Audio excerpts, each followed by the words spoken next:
Oi, gente, bom dia para vocês, bom dia a todo mundo. Vamos acordar porque hoje é sexta-feira. Hoje nós temos já 24 horas de outono, né? E as temperaturas realmente baixaram aqui.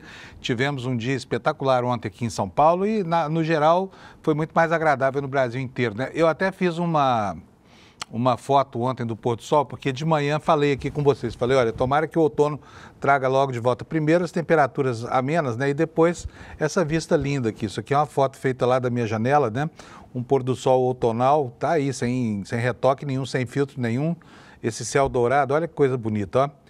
Sabe que isso me deixa, assim, muito de bem com a vida, viu? Um entardecer desse aí. E agora, felizmente, nós estamos na estação em que isso aqui é lugar comum, né? Então, principalmente no centro-oeste do Brasil e no oeste da região sudeste, os dias vão ficar excepcionais.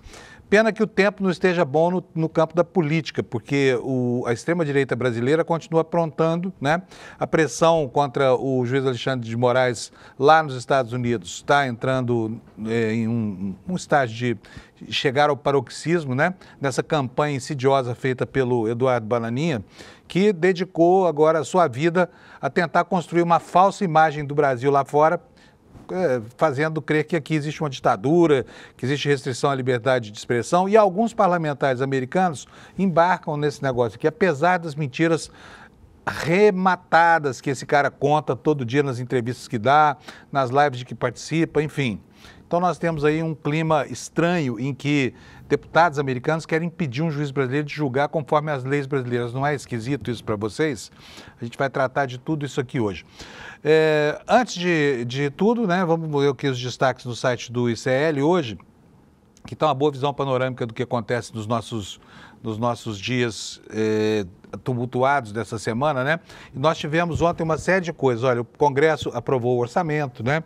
Nós tivemos aí um racha, como você vê no primeiro destaque, na cúpula evangélica, uma rivalidade nova aí entre o Malafaia, que é aquele pastor boquirroto, né? E o presidente do partido do Edir Macedo, Partido Republicanos, né? Então houve um racha lá, Malafaia meteu a boca e o Marcos Pereira, né, que foi chamado de cretino pelo Malafaia, respondeu à altura dele. Por outro lado, nós temos aqui outros destaques. Aqui a Advocacia Geral da União processou um médico que apontou que a mamografia é causadora de câncer. E por falar nisso, você deve ter observado que aí na internet os antivax voltaram com a corda toda, né? Agora valorizando aí um artigo de um tal matemático brasileiro que provaria, a despeito de tudo que o mundo já produziu de ensaios acadêmicos a respeito, que o uso de máscaras durante a pandemia não adiantou de nada e até piorou, fez proliferar ainda mais o número de doentes no Brasil, que é uma falácia incrível. Mas, enfim, essa coisa toda está varrendo a internet aí. Outros destaques no site do ICL, iclnoticias.com.br, uso da inteligência artificial cresce no Brasil, mas desigualdade de acesso persiste. Daqui a pouco a gente vai perscrutar esse tema aqui com vocês. Corregedor do CNJ, olha, isso aqui, pelo amor de Deus, é só no Brasil mesmo que acontecem coisas como essa. Gente, eu me lembro quando o CNJ foi criado para sanear a justiça brasileira, né? Hoje, essa promessa, além de não ter se cumprido, acabou sendo invertida lá no Conselho Nacional de Justiça, que acabou virando uma espécie de bedel do corporativismo dos juízes. E aí temos aqui esse destaque aqui, olha, né? Infelizmente essas notícias não param de acontecer. O corregedor do CNJ criou um limite de R$46 mil. Sabe quanto é 46 mil? É o teto constitucional. Só que esse limite imposto pelo CNJ, sabe para que é? Para penduricários dos juízes. Ou seja, embora o Brasil tenha uma Constituição, e essa Constituição diga que existe um teto de salário para todo mundo, que é o salário dos ministros do Supremo, os juízes, principalmente os juízes e os promotores e procuradores do Brasil, não se cansam de inventar uma burla para que eles tenham uma boa vida ao arrepio da Constituição. E aí fica aqui a pergunta: qual é a autoridade moral dessa gente que, quando o assunto trata dos próprios interesses, julga a lei conforme a sua própria régua, né? Vamos falar sobre isso bastante hoje também. Aqui em São Paulo nós tivemos um caso de muita sorte, um motociclista que foi assaltado, né, foi assaltado, estava indo na moto, vieram os ladrões, pegaram a moto dele, ele estava com uma mochila nas costas, os ladrões covardemente atiraram, como agora parece estar na moda, né? mata primeiro, o sujeito nem reage, não faz nada, mas ainda assim acaba morrendo. E esse motociclista estava com a mochila nas costas, levou um tiro por trás, a bala transfixou o notebook, a mochila, e ele acabou não se ferindo com gravidade, foi salvo por uma sorte, né?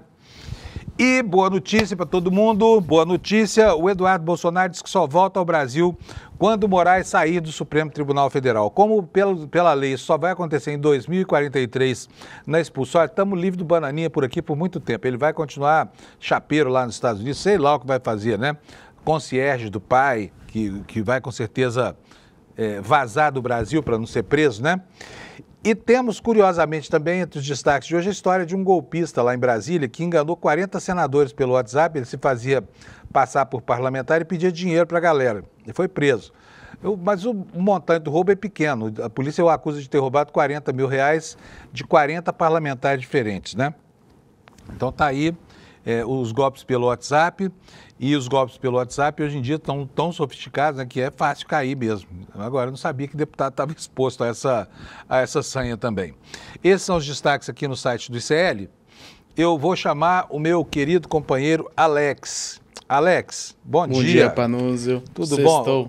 Outro dia eu fiz uma brincadeira aqui chamando Alex de Godofredo, muita gente não gostou porque nós estamos realmente tendo um problema aqui. Aliás, eu quero ver se eu mostro para vocês aqui uma mensagem que eu recebi no meu direct do Instagram, que é o seguinte: as pessoas estão reclamando que quando eu chamo o nome do meu querido Alex, as Alexas que estão perto dele começam a falar. Então, assim, ó, quer ver só, um dia desses ainda vou trazer minha Alexa aqui, porque realmente é curioso. A Alexa, me parece, né, Alex, que tem uma linguagem neutra e ela não distingue Alex de Alexa, né? Sim. Então, vocês têm Alexa em casa, devem estar ficando loucos aí, porque eu estou falando aqui e as Alexas estão respondendo. Deixa eu ver se eu acho aqui essa mensagenzinha. Aí, Alex, pergunto para você, como é que faz? Nós estamos causando com o seu nome desconforto entre a população, bom, não é justo. Pode me chamar pelo sobrenome. Qual é o sobrenome do Alex? Amorim. Amorim, aí sim, com agora sim. Com U. Com o Amorim. Gente, olha só, eu vou dizer para vocês, tem um jeitinho de configurar essa secretária eletrônica que você tem do lado da sua casa, não vou nem falar o nome dela, para ela não ficar escutando a nossa conversa.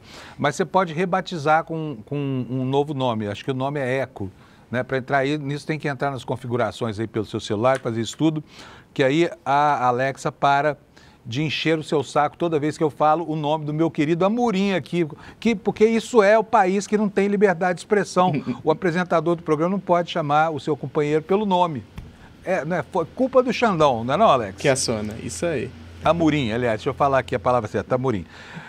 Amorim, então, me diga o seguinte, o que aconteceu ontem com a seleção brasileira? A seleção brasileira se enfrentou a Colômbia, né? Os jogos com a Colômbia tem muita porrada, muito nervosa. Foi assim ontem também, não? Sim, foi um jogo puxado e foi lá no estádio Mané Garrincha. O Brasil abriu o placar com Rafinha de pênalti logo aos 4 minutos, depois tomou o gol de empate aos 41 minutos do Luiz Dias e aos 95 minutos, faltando 3 minutos para finalizar a partida, o Vinícius Júnior fez um golaço que desviou e entrou no canto esquerdo do goleiro. Olha, agora o pessoal está falando que a Colômbia jogou melhor, é verdade? Sim. Eu não vou mentir. Eu assisti até os 30 minutos do primeiro tempo e fui dormir. E não teve paciência para assistir o resto do jogo. Ficou sabendo do resultado agora de manhã, né? Isso, pelo Twitter. Então, tá bom. Essa partida tem alguma importância no contexto da Copa do Mundo, alguma coisa assim, não? Sim, por conta que o Brasil tá ruim nas eliminatórias. Essa vitória trouxe o segundo lugar com 21 pontos e garantiu mais ou menos a classificação para a Copa do Mundo, que agora se classificam 5 times e mais um da repescagem. Muito bom. Olha só, quero mostrar aqui para vocês estão achando que é sacanagem minha, não é não, tá? E o Alex principalmente. Olha aqui, Alex, põe minha página no ar aí. A Jaqueline Rochberg é uma nutricionista, eu pessoalmente não a conheço não, mas ela entrou em contato comigo, gente, para fazer uma reclamação. E tá aqui a reclamação, olha aí, Amorim, veja só isso aqui, ó.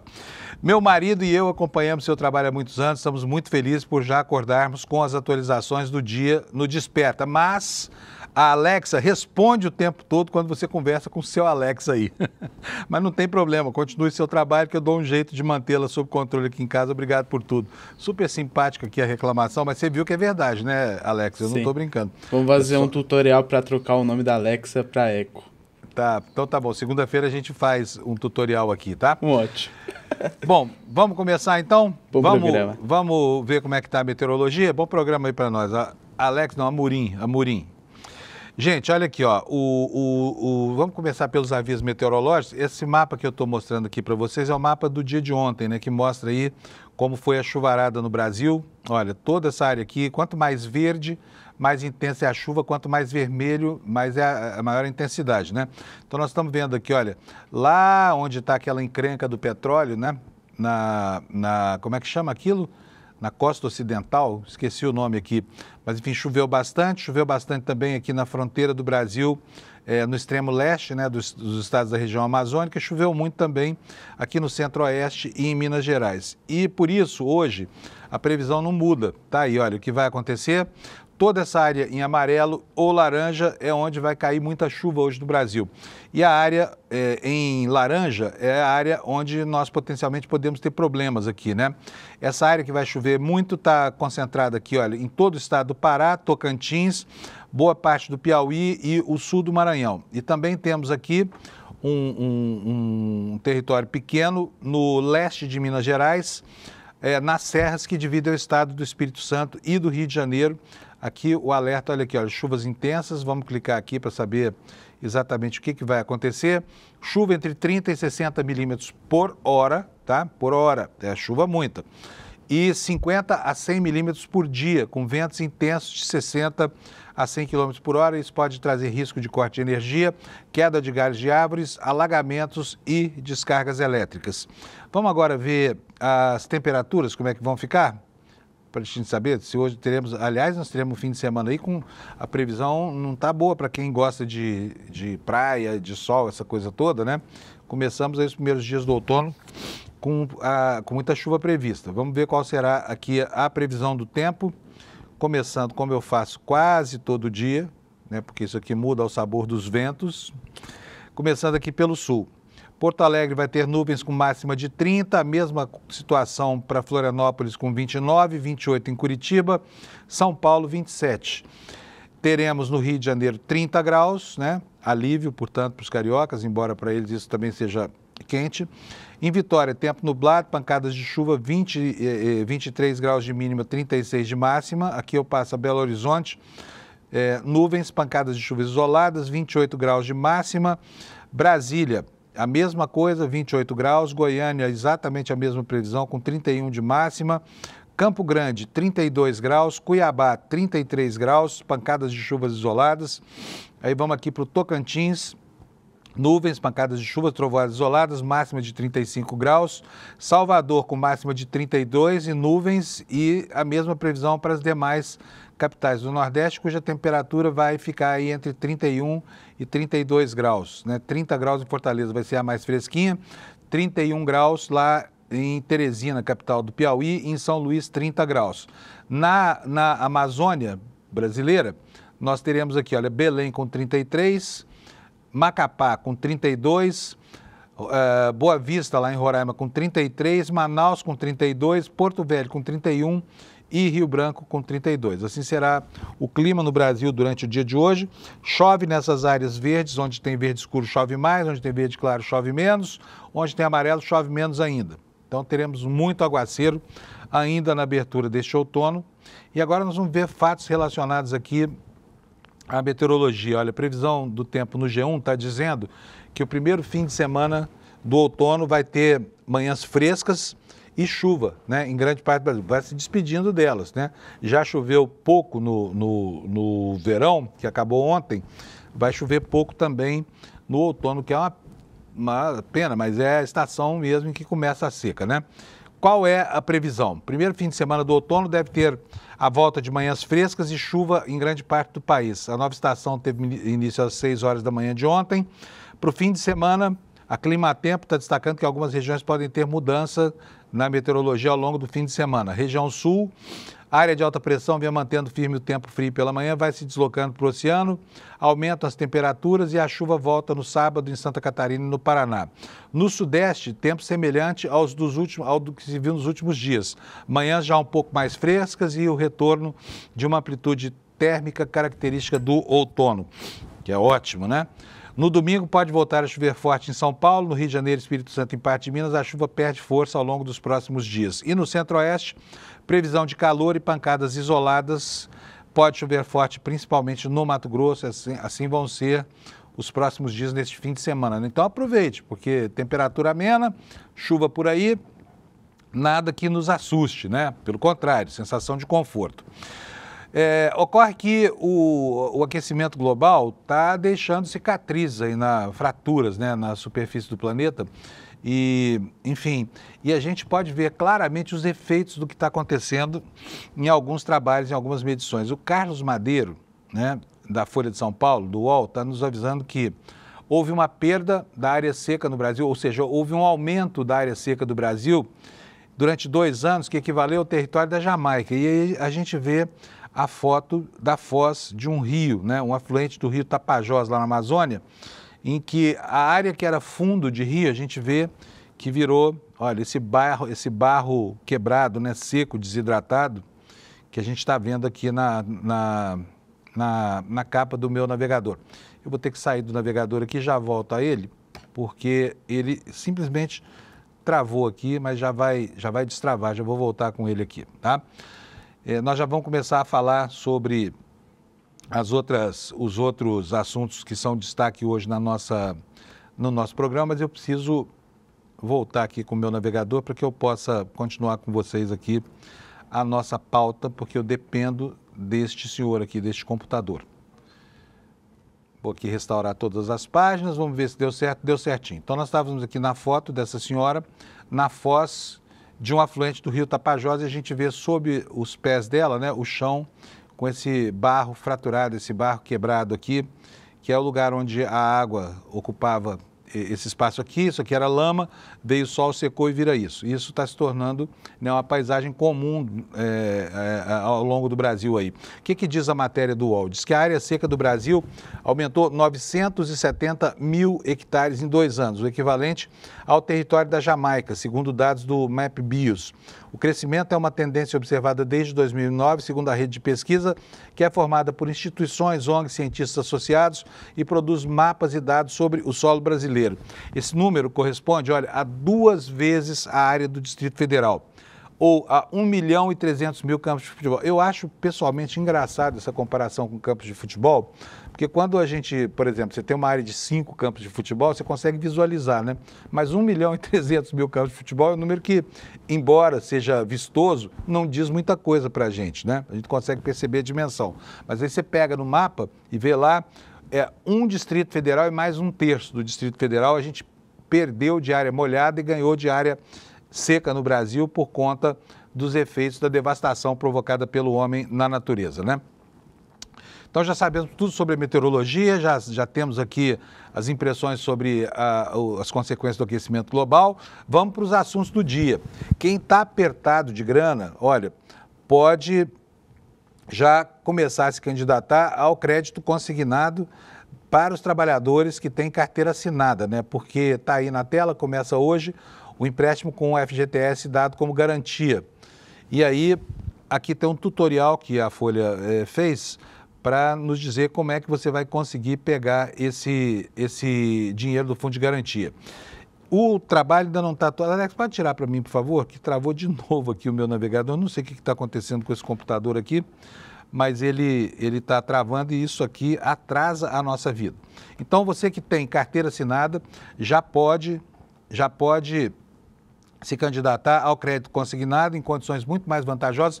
No dia do anúncio, o Lula, inclusive, falou que não era para abusar do endividamento com essa história aqui. Por quê? Porque é para provocar um alívio.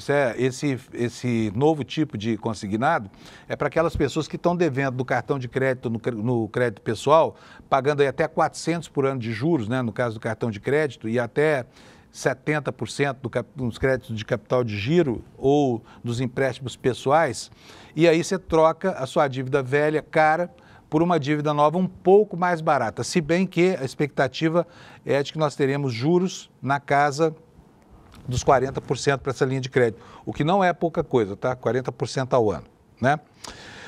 Ontem, em Brasília, o Congresso Nacional finalmente aprovou o orçamento, 3 meses de atraso quase, né? Deveria ter sido aprovado em dezembro do ano passado. E aí temos aqui no site Brasil de Fato a notícia, né, registrando tanto o atraso quanto a aprovação do orçamento, que prevê um teto de 2 trilhões e 200 bilhões de reais.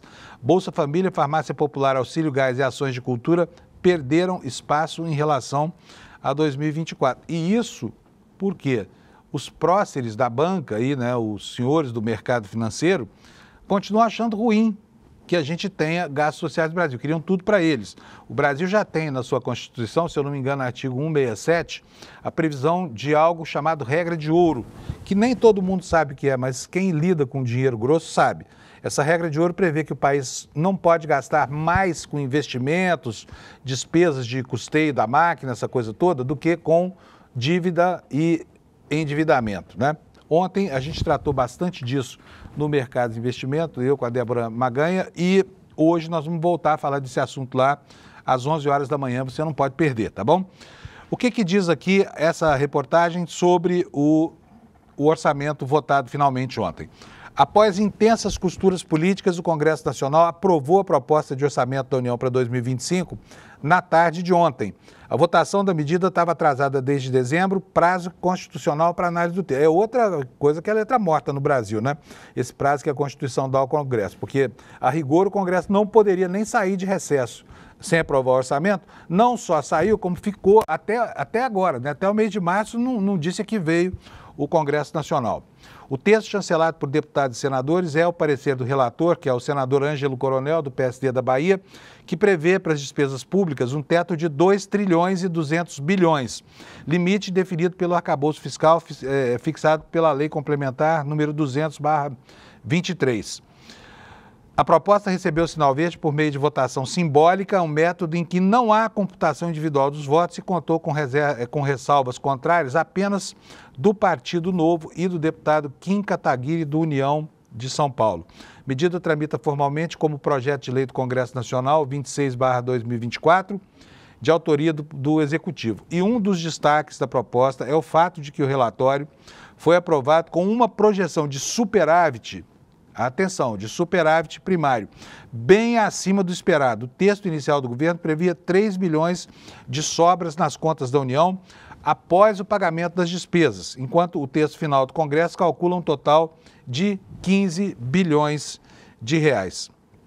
Então está aí a notícia da aprovação do orçamento, que destina uma boa parcela dos recursos disponíveis para os senhores deputados e senadores que a cada dia se empoderam mais e mordem uma fração maior do orçamento da República. Nós temos aqui no jornal O Globo de hoje uma reportagem que fala sobre isso. Essa que você está vendo aí na sua tela, o orçamento, o valor destinado para emendas é maior do que a verba, olha, de 32 dos 38 ministérios ao longo do ano de 2025. Quer dizer, só 6 ministérios, são ministérios que têm grande impacto social, né, que tem mais dinheiro do que os deputados e senadores desse país para distribuir sem nenhum critério técnico, para comprar voto, fazer relações de clientela, né, e de compadrio lá nas suas bases eleitorais. Aos poucos eles vão se tornando os reis dessa fração do orçamento. Alguns parlamentares do ano passado, por exemplo, o senador Ciro Nogueira, conseguiram enviar para as prefeituras da sua região 69, quase 70 milhões de reais. Imagina o poder que isso tem de influenciar a formação da opinião eleitoral nesses lugares normalmente muito pobres, né?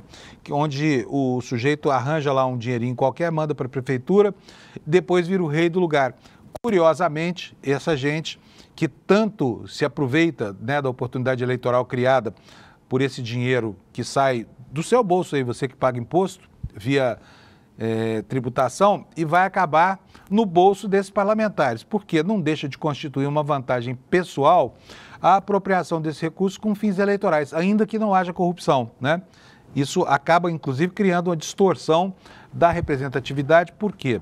Dificulta a renovação dos parlamentares, cria um artifício para os que têm mandato permanecerem aí, e aí o Congresso tende a ser cada vez mais refratário a corrigir esse tipo de distorção. Vamos ver o que diz a matéria do Globo. Com mais de 3 meses de atraso, o Congresso Nacional aprovou nessa quinta o orçamento. A proposta segue para sanção e prevê 50 bilhões e 400 milhões de reais para emendas parlamentares. O valor destinado para emendas neste ano é maior que o orçamento, como eu falei antes, de 32 dos 38 ministérios. O levantamento considera todos os gastos dessas pastas aí, incluindo as despesas obrigatórias, como salários, por exemplo, e também os investimentos, né? Então está aqui, olha, um mapa mostrando como é a evolução da voracidade dos deputados e senadores sobre essa verba. 2014, portanto, há 11 anos, quando começou essa história, eles levaram 8 bilhões e 600 milhões. Já em 2020, essa conta tinha subido para quase 36 bilhões. E agora, aqui em 2025, ela está em 50,4 bilhões na previsão orçamentária, contra 47,8 bilhões no ano passado, né? E aqui também está um gráfico que o Globo fez, estudando qual é o tipo de emenda que levará à liberação dessa dinheirama toda. Está aqui, olha, emendas de comissão vão liberar 11 bilhões e 500 mil, emendas de bancadas estaduais, 14 bilhões, emendas individuais dos deputados, 19 bilhões e emendas individuais dos senadores, 5,5 bilhões. A diferença é que o valor é o mesmo. O problema é que os senadores são menos numerosos que os deputados, né? E aqui, olha, valor sob controle apenas do PL nas comissões supera a cifra destinada no ano passado para, olha só, o PL, partido do Bozo e do Valdemar da Costa Neto, aquele que foi preso por corrupção e hoje, né, continua presidindo esse partido do Bolsonaro. A Embrapa, 4,7 bilhões. O Banco Central, 4,3 bilhões. Conab, 1,9. Aneel, 3,2. INCRA, 3,2. IBAMA, 2,1. E a Codevasf, que é a cornucópia dos tratores que os prefeitos tanto admiram, né? Gostam de ganhar, 1,9 bilhão de reais. Não por acaso, essa história dos tratores, sabe quem é o ente que mais recebeu dinheiro do governo, a empresa que mais recebeu dinheiro do governo do ano passado? Foi uma empresa chinesa, fabricante de tratores, que fica baseada em Minas Gerais. Vendeu para burro com dinheiro das emendas parlamentares. Vendeu para quase todo mundo, tá? Deixa eu dar uma boa notícia para vocês. Não gosto de ficar aqui falando só coisa ruim, criticando o governo, criticando o orçamento, criticando o deputado. Vou dar uma notícia boa, se prepare, porque eu vou dar uma notícia realmente boa para você. Põe na tela para a gente, Alex, por favor. Veja isso, Eduardo Bolsonaro diz que só volta ao Brasil quando Moraes sair do Supremo Tribunal Federal. Como o Alexandre de Moraes é novo, né, é jovem, ele só vai sair do Supremo em 2043, se quiser chegar até o limite da sua possibilidade legal. 2043, quantos anos terá o Bananinha? Terá a idade do pai dele hoje, mais ou menos, né? Portanto, ainda estará em condição de encher o nosso saco na volta aqui para o Brasil. Mas ele disse isso, obviamente que ele não falou que ia voltar em 2043. Ele está dizendo que quer tirar o Xandão do Supremo antes disso, né? Olha a cara do sujeito, ó. Essa é uma foto dele ainda, quando ele ainda era brasileiro, né? Ainda falava a língua portuguesa. Agora ele fala um inglês macarrônico dele. E a notícia diz o seguinte: Eduardo Bolsonaro disse que não pretende retornar ao Brasil enquanto o ministro Alexandre de Moraes estiver no Supremo. Foi numa entrevista à CNN. O Bolsonaro disse que somente quando o ministro não fizer mais parte da Suprema Corte ou for posto no devido lugar dele, é que o deputado terá tranquilidade para voltar ao país. Gente, esse menino está em surto paranoico, não está não? Eu estou achando que talvez seja bom o pai dele procurar um psiquiatra, porque onde é que existe essa perseguição toda que esse cara está vivendo? Fala para mim. Não sei se você está vendo coisas que eu não estou vendo, mas o que eu vejo aí é uma tentativa... é uma interpretação da realidade muito distante daquilo que a gente consegue perceber.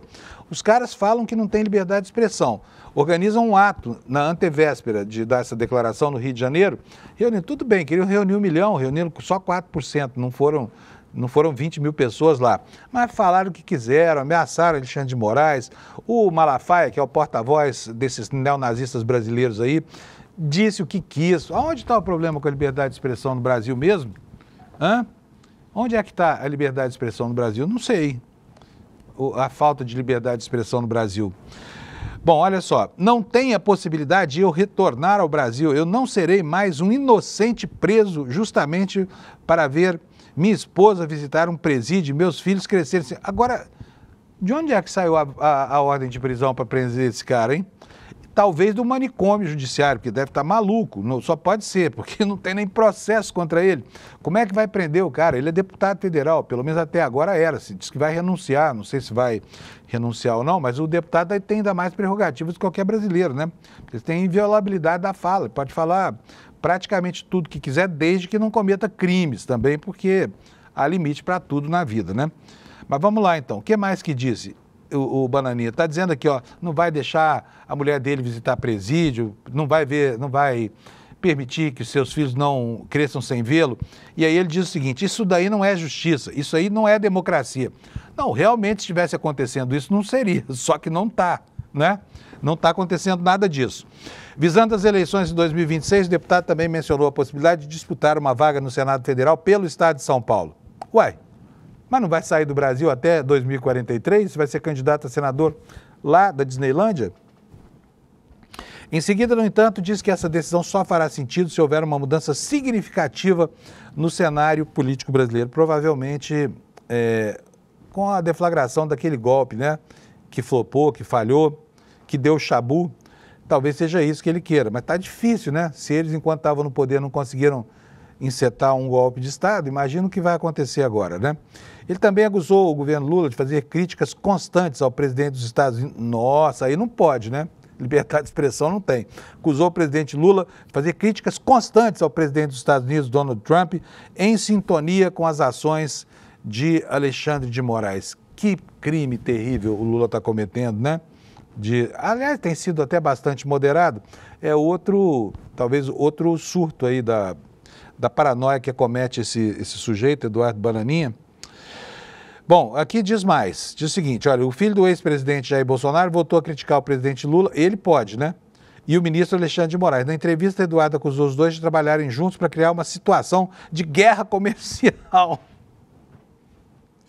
Ou seja, a guerra comercial quem deflagra é o Xandão, né? Lá na Terra Plana, de onde ele saiu e para onde ele certamente voltará depois da sua estada nos Estados Unidos, talvez seja assim, mas aqui no Brasil não tem nada disso. E ele diz mais, o Alexandre de Moraes está abusando, desrespeitando a soberania americana. Se ele expulsar empresas americanas do Brasil, como com o Donald Trump, isso vai ser visto como uma situação de guerra comercial. O que vai chegar aqui fora não é o Alexandre de Moraes, é o Brasil. É um quadro psiquiátrico interessante desse menino. No início da semana, Eduardo Bolsonaro anunciou que pedirá licença do cargo na Câmara dos Deputados. Seu requerimento ainda não foi formalizado. A assessoria do deputado informou que os trâmites burocráticos devem ser concluídos nesta quinta-feira, 21. Será que ele está pensando que ele pode viver às nossas custas lá nos Estados Unidos, hein, gente? Que ele pode, mantendo o seu cargo de deputado, manter os 47 mil por mês que ganha? Será que é essa a pretensão? Olha, mas tem muita gente que acha que não, hein? Por exemplo, o PSOL está dizendo que vai pedir a cassação do mandato do Bananinha. Por quê? Porque ele está, na verdade, abandonando o país, abandonando o mandato. Não pode manter como reserva legal essa história de que vai, de repente, vai se licenciar do mandato e não vai usufruir da sua condição de deputado, né? Porque isso traz a ele algumas vantagens lá fora, inclusive. Pode se apresentar como deputado, agora está se apresentando como exilado, né? Devia ter pelo menos a dignidade mesmo de deixar a vaga dele para os outros. E eles vêm, dia por dia, amealhando derrotas nos processos do Bolsonaro, ou no processo do Bolsonaro, porque até agora é só um, né? E ontem ficou deliberado, ficou consagrado, né, por uma decisão do plenário eletrônico do Supremo, que todos os ministros integrantes da primeira turma estão aptos a votar, que não há nenhum problema de natureza ética. Está aí a manchete para vocês na capa do Valor Econômico, e ela diz que por 9-1 o Supremo rejeitou o pedido para afastar Moraes e Dino da análise da denúncia contra Bolsonaro. Eu te dou um Fusca 0 km, Fusca 68 0 km, se você errar o nome do parlamentar que votou contra. Olha só, vamos lá. Placar final da análise dos pedidos contra Alexandre de Moraes e Flávio Dino foi 9-1 e não 10-1, porque o texto aqui informou, então quer dizer, estava aqui, ó, 10-1, foram 9 votos contra 1.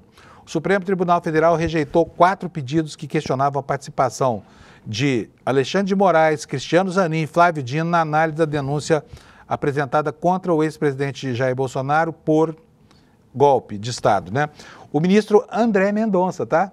Olha aí, você perdeu a oportunidade de ganhar um Fusca 68 0 km se você errou o nome do André Mendonça. Como eu tenho certeza que você acertou, né? O meu sorteio aqui não teve vencedor. O ministro André Mendonça o ministro André Mendonça queria reivindicar para si, com a sua restrição, uma condição que ele quer negar. Por quê? Porque ele foi ministro do Bolsonaro. Se o Flávio Dino estivesse impedido por conta de ter sido ministro do Lula, o André Mendonça tem a mesma condição. Então ele está se autoimolando aqui, mas não reconheceu isso, até porque ninguém pediu o impedimento dele. Mas vai lá, ele foi o único a divergir, votou pela suspeição de Moraes, que é o relator do caso, com quem, aliás, eu digo para você, relembrando aqui que ele já tinha se desentendido. Os dois bateram boca no plenário mais de uma vez, porque o André Mendonça é mega hiper bolsonarista e ele atribui o golpe de 8 de janeiro ao governo Lula, por exemplo. Deixou isso explícito numa das escaramuças lá com o ministro Alexandre de Moraes. E ele também defendeu que o ministro Flávio Dino deveria ser impedido de participar do julgamento e o placar, portanto, foi de 9-1. Em relação a Zanin, o André Mendonça acompanhou os demais ministros, que não viram motivo para que ele não participasse do caso. A análise, como eu disse, aconteceu no plenário virtual e o prazo terminaria nesta quinta-feira. Nessa modalidade, os ministros depositam os seus votos no sistema eletrônico, né, sem se encontrarem pessoalmente para discutir o caso. Então tá aí, vai ter todo mundo na primeira turma julgando a admissibilidade. Não há nenhuma perspectiva, pelo menos por enquanto, de que o julgamento vá para o plenário, né? Eu, pessoalmente, não vejo problema nenhum. Não vejo problema nenhum. Acho até que o placar está definido. Vai ser, no máximo, 9-2, né? Porque os ministros do Supremo Tribunal Federal, tirando alguns, a gente já conhece o que eles pensam, a gente pode imaginar qual será o resultado desse julgamento. E olha, Bolsonaro não escapa da refrega, nem no ambiente da primeira turma, nem no ambiente do plenário do Senado, no plenário do Supremo Tribunal Federal, onde participam os 11 ministros, onde participariam, né? Olha, o sistema de classificação de documentos nos Estados Unidos, né, durante muitos anos manteve documentos que diziam respeito a questões afetas ao Brasil, manteve isso tudo como secreto, e aí a gente perdeu a oportunidade de entender certos movimentos históricos, como, por exemplo, o do golpe de 64. E agora esses documentos começam a ser desclassificados, eles deixam de ser ultra secretos e começam a revelar como é que se engendrou o golpe no Brasil, qual a participação de órgãos do governo americano, como o FBI e a CIA. E ontem o G1 fez um levantamento, olha isso aqui, olha, veja só isso, o que a gente vai descobrindo aos poucos nesse acervo de documentos classificados lá nos Estados Unidos. Um documento da CIA revelou que o presidente da Câmara no Brasil falou com o embaixador dos Estados Unidos 6 meses antes do golpe de 64, quer dizer, estava tudo encenado com muita antecedência, né? O presidente da Câmara, naquela altura do campeonato, se chamava Ranieri Mazzilli. Um arquivo ultra secreto, diz a reportagem, aponta que o Mazzilli, primeiro na linha de sucessão presidencial, mostrou-se desconfiado do presidente João Goulart. Após o golpe, ele assumiu o poder por 2 semanas, foi beneficiário do golpe, né? Um documento ultra secreto de novembro de 63 revela que o então presidente da Câmara, Ranieri Mazzilli, contou ao embaixador Lincoln Gordon, outro personagem extremamente ativo na construção do golpe de 64. Ele disse estar profundamente desconfiado das intenções do presidente Jango em relação ao futuro do Brasil. Esse arquivo, que tinha censura no trecho da conversa entre o embaixador e o presidente da Câmara, teve conteúdo totalmente liberado pela primeira vez em 62 anos, na última terça-feira. O diálogo entre o deputado brasileiro e o diplomata americano ocorreu 6 meses antes do golpe militar de 64, que derrubou o João Goulart. À época, o presidente da Câmara era o primeiro da linha sucessória. Esse arquivo está entre os 2.000 documentos sobre a investigação do assassinato do presidente americano John Kennedy. Esses arquivos foram publicados na última terça-feira, como eu disse, né? As informações constam no checklist da inteligência do presidente, que é um boletim ultra secreto enviado, então, ao então presidente dos Estados Unidos, Lyndon Johnson, em novembro de 1963, 4 dias depois do assassinato do Kennedy. Então, fica aqui o registro dessa situação. Portanto, as tramas começaram muito tempo antes, né? E o Ranieri Mazzilli, enfim, estava lá de conchavos com a inteligência americana, através da embaixada, conspirando para aquilo que acabou acontecendo no dia 31 de março, nos dias 31 de março e 1º de abril, e que durou 21 anos, tomou 21 anos da nossa vida democrática no país. Vamos falar um pouquinho dos barracos entre os evangélicos, né? O pau quebrou depois que o verborrágico bispo Malafaia resolveu descer o porrete no presidente do Partido Republicanos. Isso está como destaque no nosso site, clnoticias.com.br, vocês podem ver aqui na minha tela, está aí justamente essa reportagem. A cúpula evangélica rachou depois de uma briga entre Malafaia e o líder dos republicanos sobre a anistia. Gente, mas o Malafaia, fala sério, tem uma cara de mal-humorado, não tem? Olha isso, sempre gritaria, não tem um pingo de gentileza com ninguém, só sabe gritar e ameaçar. Agora ameaçou o presidente sabe, co-irmão dele, gente, todo mundo aqui, ó, né, sob o guarda-chuva de Malaquias 3:10, irmãos de fé e de gasofilácio, enfim, mas não estão se entendendo mais, por quê? O Malafaia está ficando cada dia que passa mais histriônico, né? E com toda aquela má educação que tem, acaba atingindo todo mundo. O Malafaia deve ter distimia, será que não? Ele é bastante mal-humorado, né? Ataques do senador Silas Malafaia ao presidente do Republicanos, Marcos Palmeira, abriram racha no segmento evangélico. Vocês vão de lembrar que pela primeira vez este ano, a eleição do líder da bancada evangélica passou por um escrutínio que não havia, antes era tudo por consenso. Quer dizer, ser evangélico não significa mais estar coeso em todas as coisas, né? Olha, em um vídeo divulgado na quarta, Malafaia chamou Pereira de cretino e disse que ele era uma vergonha para os evangélicos porque sugeriu que não seria a hora de congressistas analisarem o projeto de anistia aos envolvidos no 8 de janeiro. O pastor é um notório defensor da pauta, o pastor, no caso, o Malafaia, e organizou a manifestação de domingo com Jair Bolsonaro no Rio para apoiá-la. A fala provocou reações de deputados e líderes evangélicos. O próprio Pereira revidou nas redes sociais, diz que, lamentavelmente, Silas Malafaia exala e transpira ódio, o que faz com que ele deixe de refletir e se manifestar com inteligência. É verdade, né? Vamos dar razão aqui ao presidente dos Republicanos. A par da fé, segundo o parlamentar, seria uma espécie de Rasputin. Rasputin foi um místico que acabou se aproximando dos czares na Rússia e depois acabou virando um ativo agente desestabilizador do regime, contribuindo para a Revolução de 17, né? O que é esse apelido? É um apelido bem interessante para o Malafaia, exatamente, é um Rasputin. Chega a espumar pela boca nas suas manifestações cheias de cólera. Também escreveu numa rede social: Malafaia, que se julga um bom pastor, deveria cuidar das ovelhas, ou então tornar-se um político de fato, disputar uma eleição e falar de dentro do parlamento como parlamentar. Então teve troco, não ficou barata a desinteligência aí, né? Motivada principalmente pela verborragia do Malafaia. E aí o Marcos Pereira, o presidente do Republicanos, afirmou ainda que o líder da Assembleia de Deus, Vitória em Cristo, deveria parar de induzir a guerra e se espelhar em pessoas que, como ele, trabalham pela pacificação. Pereira lidera o partido do governador Tarcísio de Freitas, que é cotado, como se sabe, como futuro candidato à presidência da República em 2026. Eu vou voltar aqui ainda no assunto da Rede Globo, da matéria de ontem sobre esse documento dos Estados Unidos que foi desclassificado, só para mostrar para vocês quem é que informava o governo americano. Marido de funcionário do consulado brasileiro em Nova York era informante do FBI. 3 brasileiros foram cooptados. Nos anos 60, pelo menos 2 empregados, além do marido de uma funcionária, foram cooptados pela inteligência americana para passar informações ao governo dos Estados Unidos.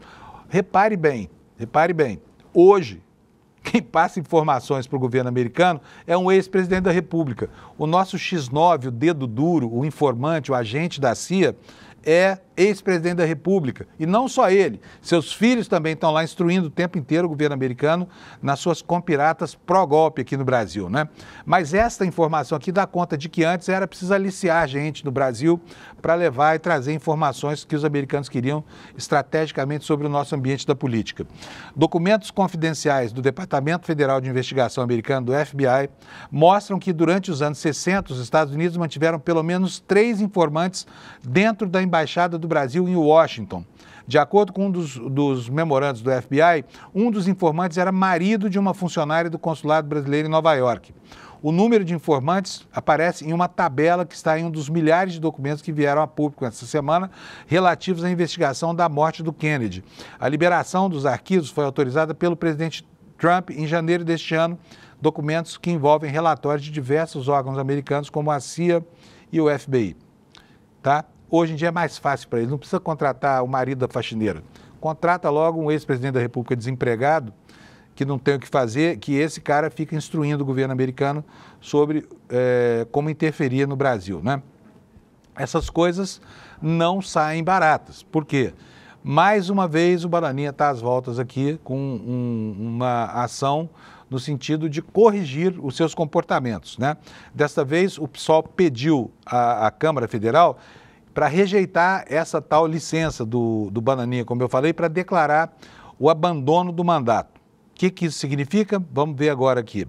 Deputados do PSOL solicitaram à mesa diretora da Câmara na última quarta-feira que o pedido de licença de Eduardo Bolsonaro seja negado e que a Casa declare o abandono do mandato. O parlamentar, filho do ex-presidente Bolsonaro, anunciou que pretende se licenciar do cargo para residir nos Estados Unidos e buscar sanções contra supostos violadores de direitos humanos. E depois, gente, olha, eu vou falar uma coisa, hein?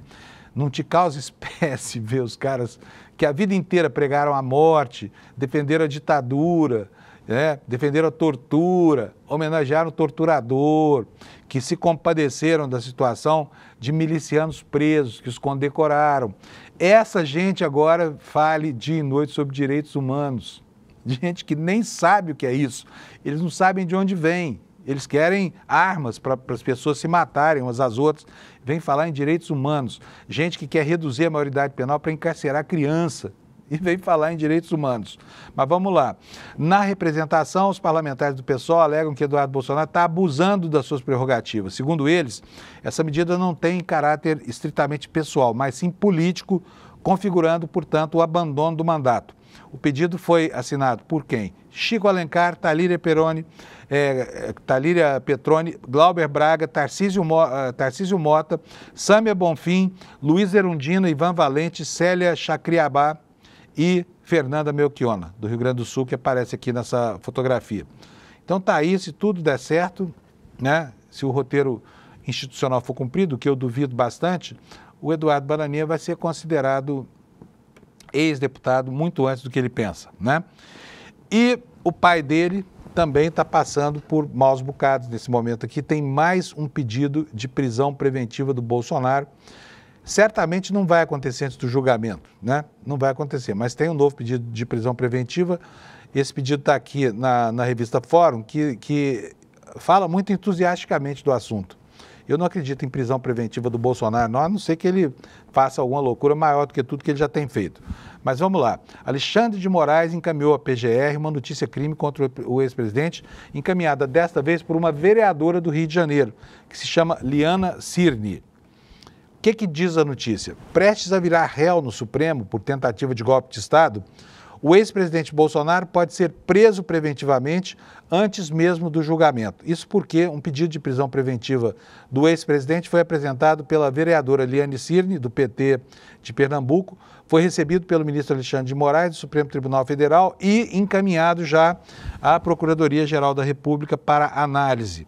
A vereadora protocolou notícia-crime em que pede a prisão de Bolsonaro no último domingo, logo após a manifestação liderada pelo ex-presidente na praia de Copacabana, no Rio de Janeiro. Segundo ela, Bolsonaro, com o ato, tentou obstruir a justiça, daí o pedido de prisão. Por quê? Porque promoveu incitação de crimes contra instituições democráticas e ela disse o seguinte: as convocações de Bolsonaro em seu Instagram, com mais de 26,3 milhões de seguidores, configuram uma tentativa inconteste de delito de obstrução da justiça e incitação a novos atos que comprometem a ordem pública e a estabilidade democrática, bem como coação no curso do processo, escreveu a petista no pedido. Eu preciso mostrar para vocês duas iniciativas lá dos Estados Unidos. Eu vou pedir para o meu caro Amorim, o famoso Alex, que coloque no ponto para mim os prints dos deputados americanos. Não, esse não, bota o print primeiro do Twitter. Depois a gente vai falar sobre isso, tá? O negócio é o seguinte, nós tivemos ontem duas iniciativas na Câmara de congressistas americanos contra o Brasil, iniciativas de uma arrogância incrível. Esse aí é o senador Shane Jett. O que ele fez?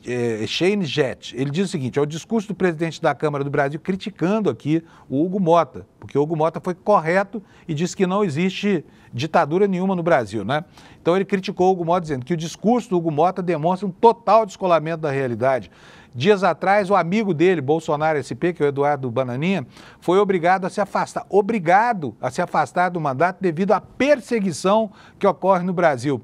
Tivemos o caso do Daniel Silveira, primeiro deputado perseguido, não teve sua imunidade parlamentar respeitada, além de milhares de pessoas presas. Quais são esses milhares? São 153 só, todos eles presos porque rejeitaram, inclusive, uma transação penal que os pouparia de ir para a cadeia, mas não quiseram, preferiram ir presos e foram realmente condenados a penas longas, porque o que fizeram é muito grave. Mas vamos lá, o que ele fala? Milhares de pessoas presas, os jornalistas exilados não estão exilados porcaria nenhuma. É o Alan dos Santos, que está lá nos Estados Unidos, porque covarde, fugiu para lá, borrou-se todo e foi para os Estados Unidos quando não havia nada, absolutamente nada contra ele no Brasil.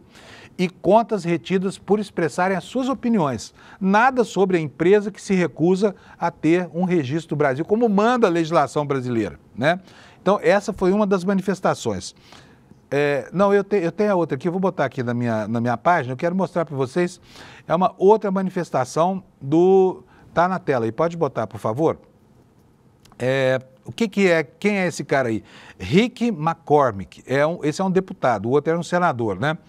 E aí ele fala, olha, que de fato o parlamentar mais votado do Brasil, da história do Brasil, filho do ex-presidente Bolsonaro, foi forçado a buscar o exílio nos Estados Unidos por causa da degradação da democracia brasileira, né, e a democracia no maior país da América do Sul.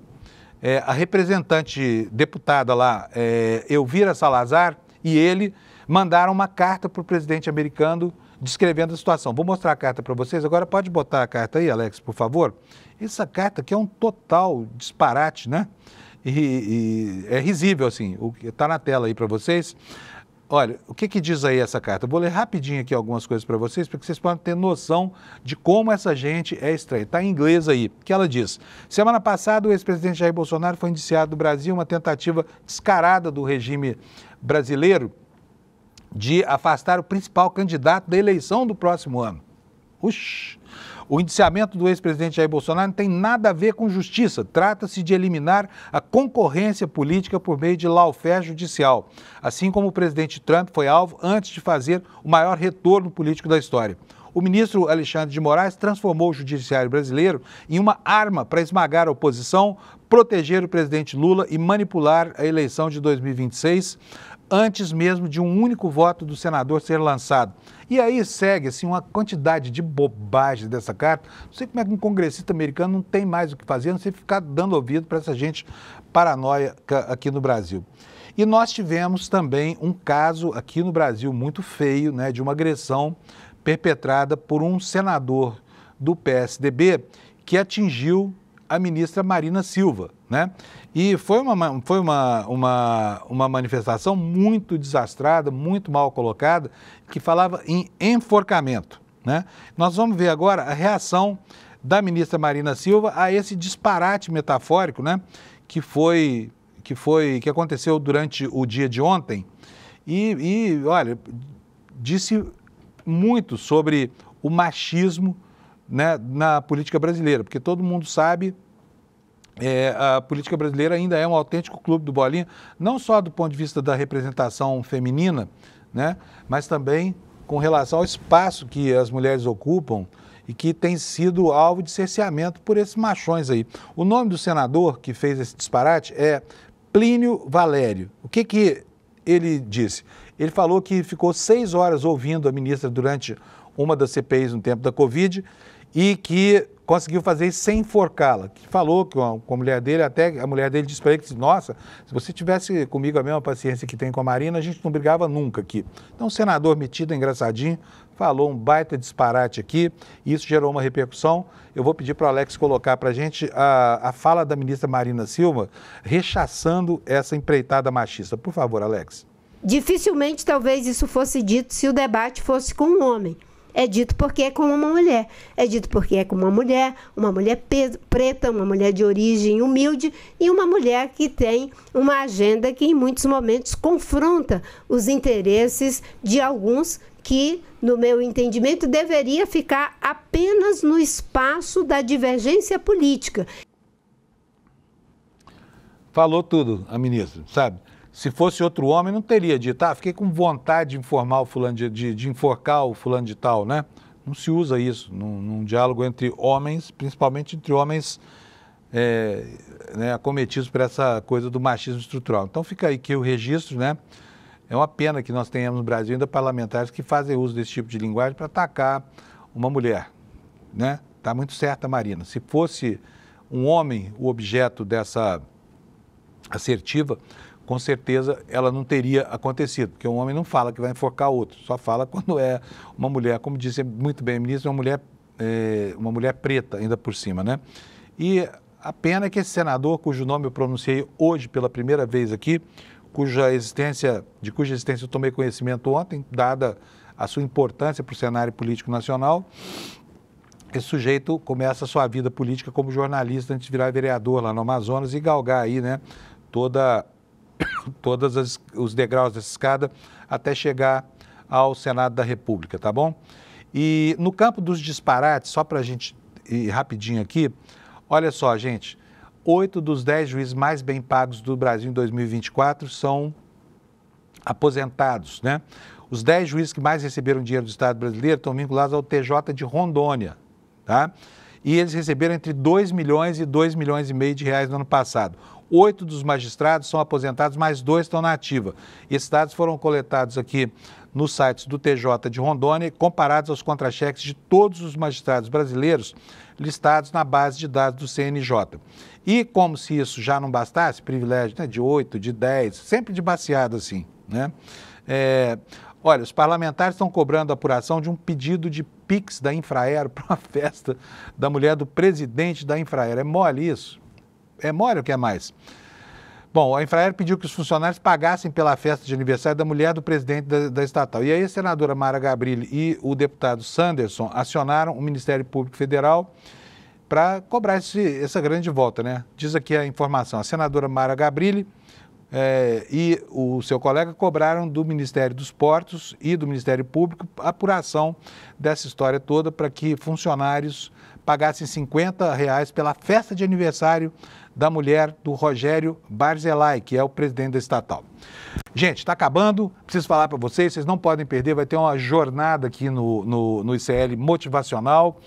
Você pode, tá aqui, olha, no meu monitor aqui, Psicologia do Esporte, Eficiência da Superação. Nós vamos ter uma aula gratuita de lançamento disso aqui com o Mark Allen, que é aquele sujeito sensacional, que é indestrutível, né? Multicampeão de Ironman. E tudo isso tocado aqui pelo Eduardo Moreira, em parceria com a Joana Maranhão, e teremos também como protagonista o Marco Chu. Você não pode perder. Se você quiser entender tudo sobre motivação, como é que esses caras fazem para superar a si mesmos, para poder aplicar isso na sua vida, faz aqui, ó. Clica agora, ó.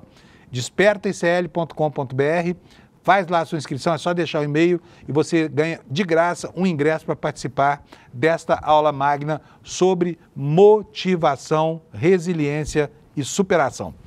Boa sexta para vocês, bom final de semana, aproveite aí o comecinho agradável de outono. A gente se encontra daqui a pouco às 11 horas no Mercado de Investimento e segunda-feira às 7 da manhã aqui para reciclar o noticiário do dia. Tchau! Você é corredor de 5K, de 10K, você corre meia, você corre maratona e você tem aqueles desafios que todo atleta tem. Você fica nervoso antes de treinar, você fica nervoso antes de uma competição, parece que você bateu no seu limite e não consegue avançar dali. Pois é, as pessoas que praticam esportes encontram esses desafios. A gente resolveu fazer uma jornada esportiva e aprender com os maiores atletas da história, no Brasil e no mundo. E vai começar essa jornada no dia 30 de março, às 8 horas da noite, com Mark Allen, o maior triatleta de todos os tempos. Todo mundo vai se transformar com os ensinamentos dessa feira.